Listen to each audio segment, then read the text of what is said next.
Hello students, so let's start our very first lecture on CPC. So I would like to start CPC with introducing you what is the importance of CPC, है ना? So we know, I have found that many of the students are more attracted towards criminal law. So they know that there will be a crime, there will be a FIR, there will be an arrest, then there will be trial, and then there will be sentence. Then either the accused will be convicted or the accused will be acquitted. So they are pretty much aware about the basic of criminal law because the source may be movie, series, or maybe their own interest, है ना? So for criminal law people, students do know the basic things. But when it comes about CPC, they have no, basic knowledge that what is CPC, how it is applied, what is the practical use of CPC, and like this. So in this very first lecture, I would like to take you all through all the stages and through all the procedures of the CPC. So from the date of dispute, that is from arising of cause of action till execution of decree. So, and in between there are almost 17 to 18 stages. So one by one we are going to decode all the stages. So in this lecture I am not going to discuss any particular topic. I am not going to discuss any section, but only what is this procedure. This is Civil Procedure Code. What is this procedure in a gist or stage wise? Okay. So once again let me refer the procedure in CRPC. So we know what happens in CRPC. In CRPC, firstly there is a commission of crime. So that crime is covered by some of the substantive law, and you have a punishment mentioned in that law. And then the procedure start. So how the procedure starts in Criminal Procedure Code, or if I should say that Bharatiya Nagrik Suraksha Sanhita 2023. How does procedure starts there? So there the first thing is you have to, after commission of the crime, you have to report FIR in a police station. After FIR, the police will investigate the crime. After investigation, the police will submit its report to the magistrate or court. As of now, I will not talking about the details that police report hai, complaint hai, and what else things are there. I will just only give you stages so that I can start CPC, because with the knowledge which you already have, I can make you understand in a better way what is CPC. So once the FIR is done, investigation will start. Once the investigation is done, police will submit the report, investigation report, to magistrate or court. Then the court will take cognizance. After taking of cognizance, the trial will start. And in trial there will be presentation of witnesses, document, evidences. Then there will examination, chief examination, cross examination, re-examination. Then there are many things. So once the whole trial is completed, then the judge will write judgment and pass the judgment and give sentence. In this thing, the outcome will be either the accused person will be acquitted or convicted, and then the whole procedure is over. Now in this backdrop, let's compare this with CPC. Firstly, we all know that Civil Procedure Code deals with those procedures which are there for civil wrongs or civil wrongs. Now the thing is, that's the what can I say? I believe that you already know the difference between offense, crime, and civil wrong. So when we talk about CPC, civil wrong is something where there is a violation of right. If I can say violation of right, or there is a cause of action, so there is no offense or crime. Nobody has killed someone, nobody has stolen something from somebody's house, or nobody has done robbery, and there is no crime, but there is some right which is in question. So if I can say rights related to property, rights related to marriage, and then also rights related to contract. So when these rights come, we have to take recourse to CPC. So in these cases where your right has been violated, not talking about fundamental right, that is constitutional law subject, civil rights, okay, not human right, not fundamental right, but civil rights. Civil rights, those rights related to property or your relation, personal laws, like this. So when your rights, or if there is any civil wrong against you, you can take the recourse of civil procedure code. So in criminal procedure code, the process starts from registering of FIR in the police station. In CPC, the procedure starts from presentation of plaint. So you have to present your plaint to a competent court. Okay. Now, obviously, you are not a person who is having good knowledge in law. Okay. Also, even though you have a good knowledge in law, you are not a practicing lawyer.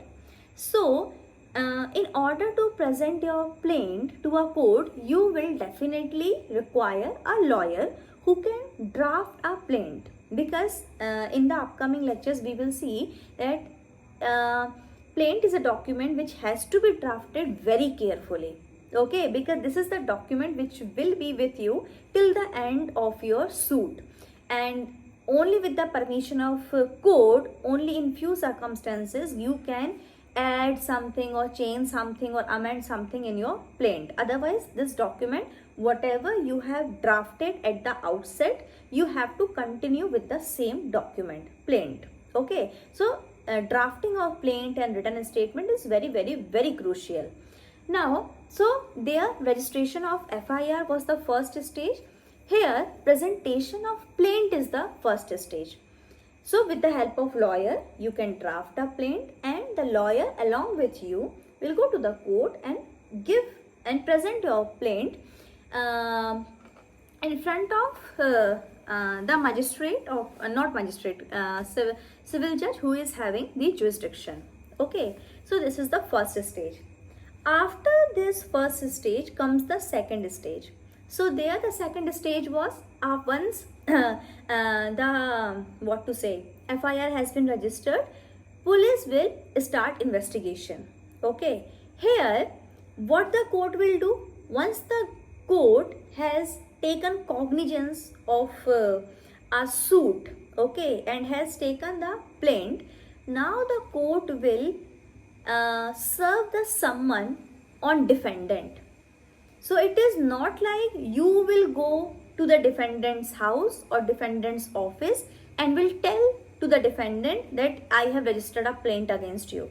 Okay, or it is not like police will go to the defendant's house or defendant's office and will say you are arrested, because in CPC no arrest is there, but only in few cases. Okay, so because it's a civil wrong, normally people not normally, in many of the times people are not arrested unless they are contempt in the court or they are not obeying the judgment and decree of the court. So that is in very few scenario.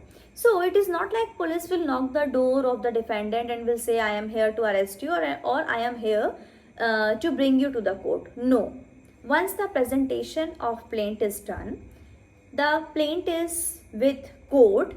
Now the court will service the summon to the defendant, and when we will study summon and presentation, then we will discuss that whatever this court is doing, it is at the cost of plaintiff. So obviously when court is serving summon to defendant, there will be some charges, है ना, postal charges, और जैसे भी वो दिया है उसको जिस मोड से, so whatever is the cost, that will be bear by the plaintiff, and that we will discuss that that all is claimed in the plaint, है ना, that cost of suit, everything. So that's not a question to discuss now. So second stage is service of summon. Now court has plained and court has informed the defendant that you have a plaint against you and you are supposed to be present in this court on such and such date with all the required documents और जो भी लिखा हो उसमें, है ना. So this is the second stage, that is service of summon on defendant. Second stage. Now the third stage here is appearance of parties. Now court ने उस समन में डेट दे दी है उस डिफेंडेंट को that you have to come to the court on this date. Now on this date both plaintiff and defendant will come to the court and appear before the court, है ना. So this is the third stage, appearance before the court. Finally they are before the court, in front of the court.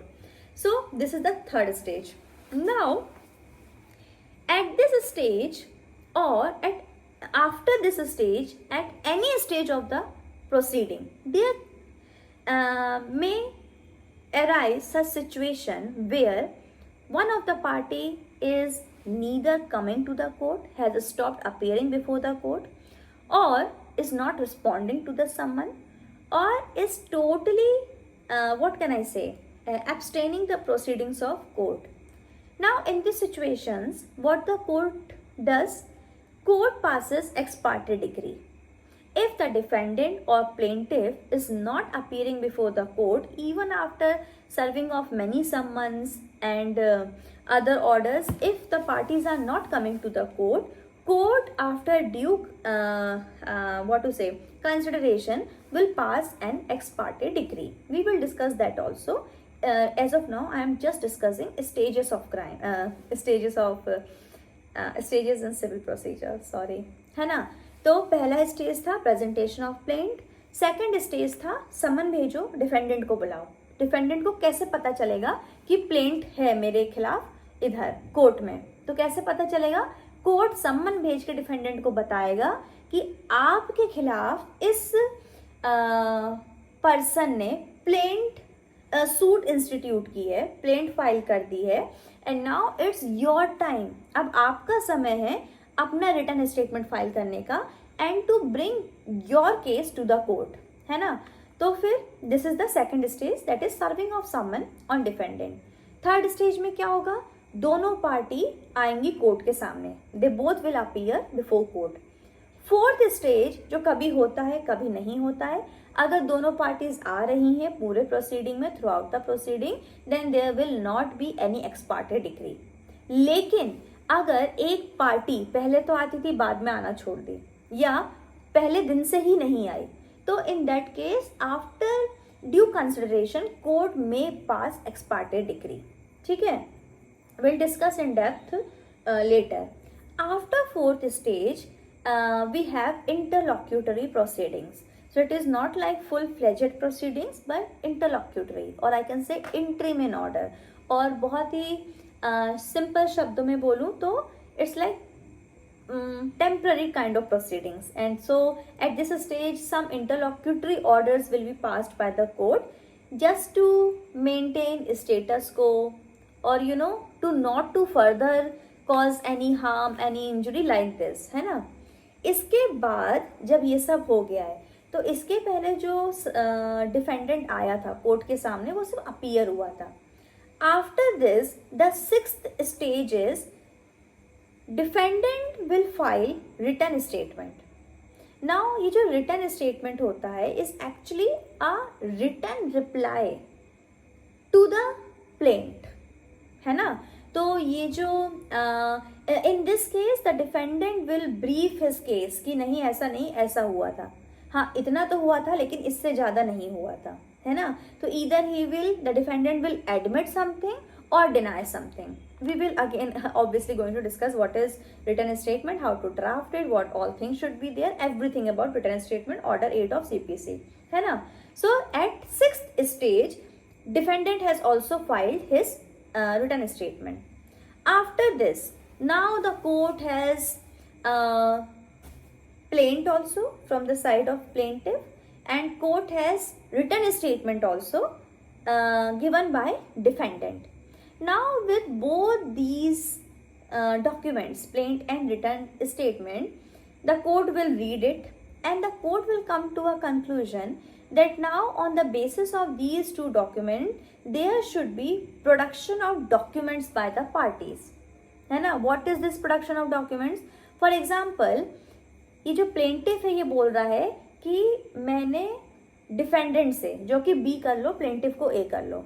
ये जो plaintiff ए है वो बोल रहा है कि मैंने डिफेंडेंट बी से एक जमीन ली थी. I have purchased a land from defendant B. और ये जो डिफेंडेंट है, 1 साल बाद जब मैं पोजेशन के लिए गया उस जमीन का, तब डिफेंडेंट बोल रहा है कि I have never sold this land to you. Now there is a cause of action. अब दिक्कत हो गई. अब क्या होगा, अब तुमने प्लेंट में ये बोल दिया कि तुमने जमीन ली थी, अब डिफेंडेंट बोल रहा है कि हमने तुम्हें जमीन बेची ही नहीं थी. रिटर्न स्टेटमेंट में इसने ये लिख दिया डिफेंडेंट ने कि हमने तो जमीन बेची ही नहीं थी. ठीक है. अब कोर्ट बोलेगा at this stage, stage 7, production of documents by the parties. इसका मतलब तुमने बोला है प्लेंट में कि तुमने जमीन खरीदी थी, डॉक्यूमेंट लाओ. तुमने बोला है तुमने जमीन कभी बेची नहीं है, तो वो डॉक्यूमेंट लाओ जिससे ये प्रूव हो जाए कि जमीन अभी भी तुम्हारी ही है ना. और ये तो बहुत सिंपल सा एग्जांपल है. बहुत सारे डॉक्यूमेंट्स रिलेवेंट होते हैं एक सूट में, है ना.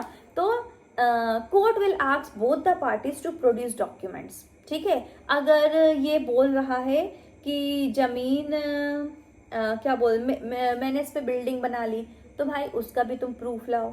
जो भी तुम बोल रहे हो उन सब के डॉक्यूमेंट लाके प्रोड्यूस करो कोर्ट में. Then after this 8th stage is examination of party. Now तुमने डॉक्यूमेंट्स दे दिए, दोनों पार्टी ने डॉक्यूमेंट दे दिए कोर्ट को. Now the stage comes where the court will examine parties. Parties मतलब तुमको अब वो पूछेगी. इसमें तुमने लिख के दे दिया, तुमने डॉक्यूमेंट्स प्रोड्यूस कर दिए, अब बारी है तुमको एग्जामिन करेगी, तुम्हारे हर सेंटेंसेस रिकॉर्ड करेगी. ठीक है. लाइकवाइज टू द डिफेंडेंट, तुमने रिटर्न स्टेटमेंट में अपना केस बता दिया क्या है, तुमने डॉक्यूमेंट्स भी दे दिए in support of your claim.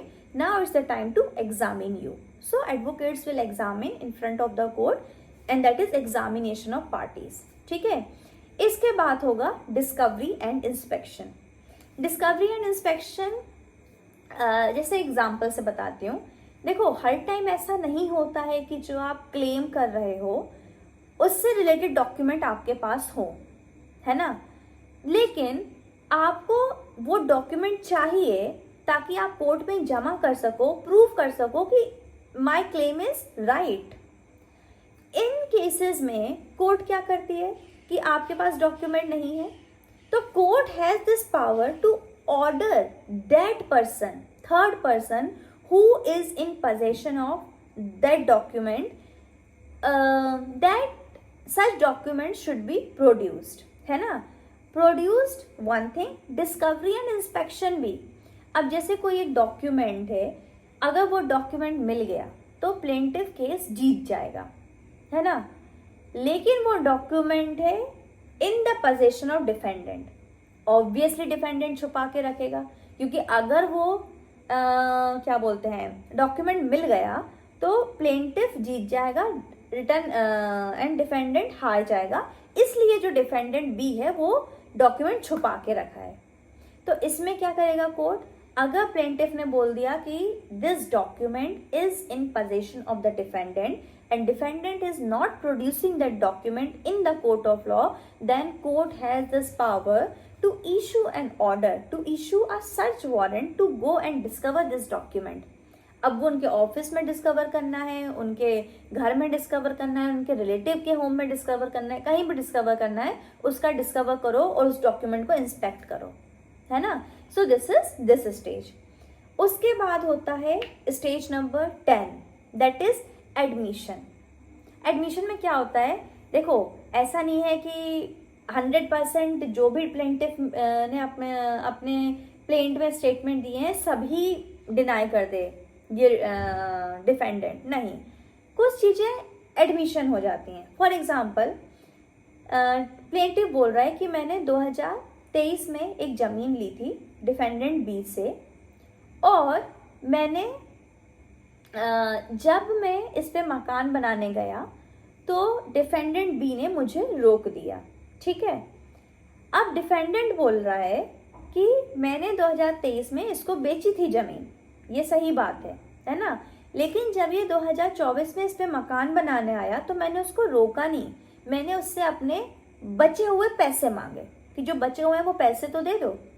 तो in this situation what is admitted fact कि जमीन बेची है, इस पे ना ये मना कर रहा है, इस पे ना ये मना कर रहा है, दोनों मान रहे हैं।